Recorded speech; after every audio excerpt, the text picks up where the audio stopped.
Wrecked Feminist Videos presents Social Justice Warriors, Feminists and Black Lives Matter, Get Wrecked, Volume 1. Subscribe for more cancer. I think one of the prevailing things that are happening here is that what I'm hearing is this intense sort of discussion around self-hatred and when you're in a bigger body. And I wanted to ask people, like down the front there, you who's 20, is your life better? Are you happier? Is everything better now that you're slightly smaller than you were before? I mean, I think one of the things let's get an answer to the question. Are you? Absolutely. And I'm not a little bit smaller, I'm a lot smaller. Gotcha, bitch! And I did do research into everything. I can still have kids, and that may not have happened if I had stayed the size I was. Like, my question to you is, can you honestly say that you are 100% happy and healthy? Like, you have no medical conditions whatsoever, you have no problems at all with your health? At your weight, an answer. No. Finish her! The question's been asked. What's the answer? I think it's really interesting that I feel like I need to justify my existence in this room. No, but hang on a minute. You asked her to justify her decision. I asked her if she was happy. I didn't ask her to justify what her health issues now or if there is any. But have you got any health issues? No, I'm perfectly happy. This is bullshit! Get the bricks! Okay guys, I have to be honest, this wasn't part of the show, but could you imagine, XDDDDD? I'd love to know, like, what do you see as healthy with eating? Yeah, it's interesting that you've just assumed that I eat bad food because of No, my I know, size. I'd love to know, because if you're really healthy, do you have any joint issues, or so you're completely... I swim 2.5 kilometers a day. I know this is hard to believe, but she actually is a good swimmer. Here's proof.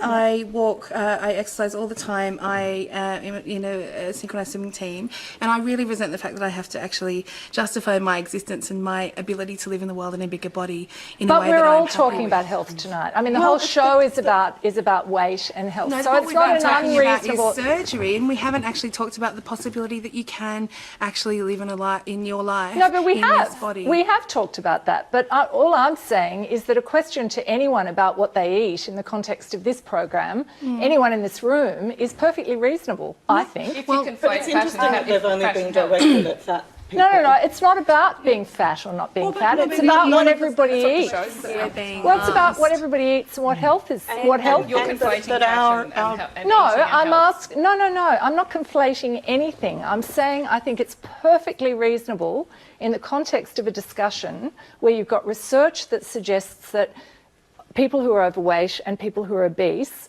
can be more prone to particular health problems. I think it's quite reasonable in that context when we're talking about diet, we're talking about losing weight, gaining weight, whether people are happy.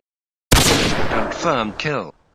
Confirmed kill. In terms of the mother that got a lot of attention, and I know you know this, you've seen this picture, after the video captured her berating her son for participating in the protests.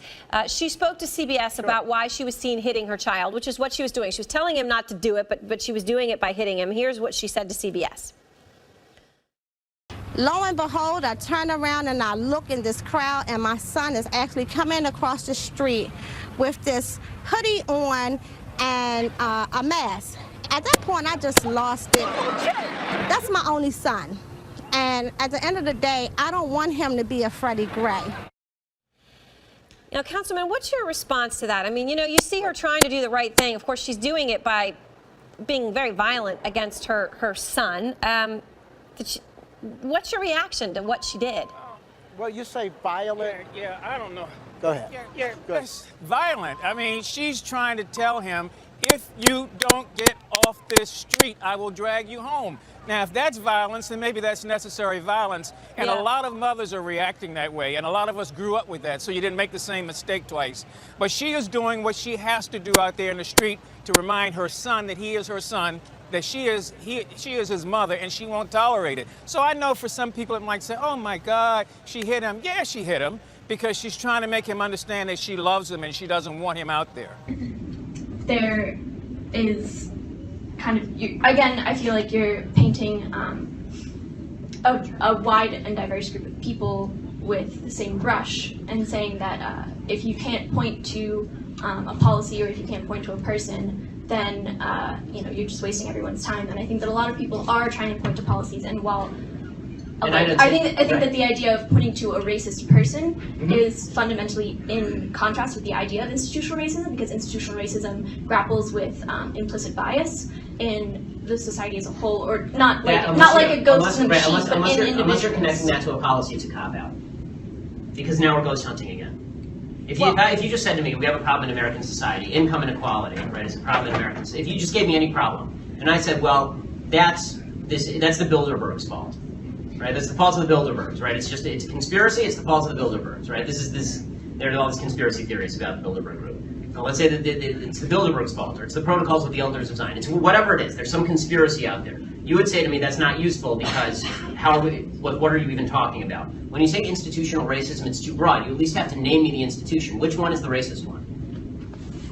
Which institution is racist? Tell me which, so we can fight it, seriously, so we can fight it together. Just shouting slogans like institutional racism is not effective. Shouting white privilege is not effective. I want to be on your side. I do. I want to fight racists. I think racism is, racist behavior is evil. I want to fight it with you. But I can't fight it if you're not showing me what it is. And we have to decide together if the policies you're proposing will alleviate racism or exacerbate racism. And it turns out, I think, that a lot of the policies proposed by the left, I think institutional racism is usually a lever for proposing a policy that is actually unpalatable to freedom, and then castigating people on the other side of that policy as being in league with the institutional racism. The policies are good or bad without regard to words like institutional racism, is what I'm saying. Honestly, I would love to sit down and talk with you for an hour about it because it's a worthwhile conversation, and I think we could actually get somewhere with it. But I think that slogans generally tend not to be particularly effective in getting us to solutions. Okay. Thank you. We have time for 2 quick questions. Okay. I just have one. I just want to.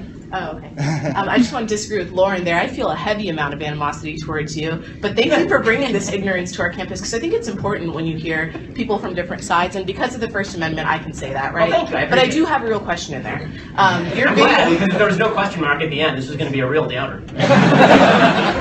In your video where you debunk white privilege, you talk about how white privilege is a made-up term by privileged minorities. So I was wondering if you can elaborate on some of the privileges that you think minority groups have. Okay, so in privileges in law, so when I say privilege, I'm actually going to talk about legal standing. Okay, so affirmative action is a privilege. Affirmative action is a privilege. Subprime mortgages designed to appeal to minority recipients without proper qualifications, that is a privilege. Now, those are a couple examples of privilege. Privilege would also be the police being told that they can't police in communities the same way they would in other communities because they don't understand the problems of minority communities. That's a privilege. And by the way, these privileges are not helpful, but these are, as an overall matter, but it is certainly it's very difficult for me to see how it's not a privilege to get a lower score on the SAT than the Asian guy who's living in exactly the same circumstance. He gets penalized 50 points, you get 230 points on the SATs. That is definitionally a privilege.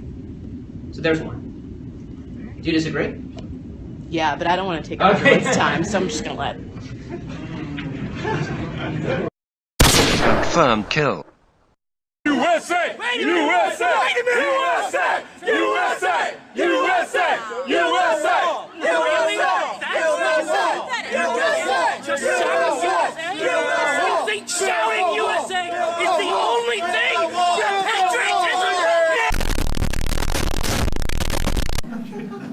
Before we dive into a set of facts and statistics that may boggle your mind, it's my duty to read you your Milo-approved Miranda rights. You have the right to controversial opinions and speech.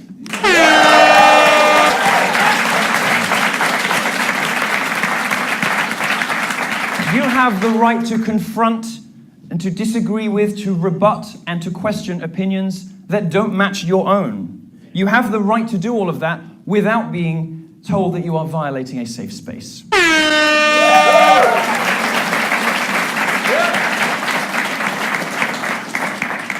You have the right to reject the brainwashing forced upon you by professors that make Obama look like the aforesaid Che Guevara. And most importantly, you have the right to worship your dangerous faggot. What's up cunts, Rec Feminist Videos here. I hope you enjoyed this video because there's still lots of cancer coming your way. Don't forget to subscribe, and while you're at it, check out my second channel Roasted, where I'll be roasting everyone and everything. Thanks for watching guys, and as always, cunt fist.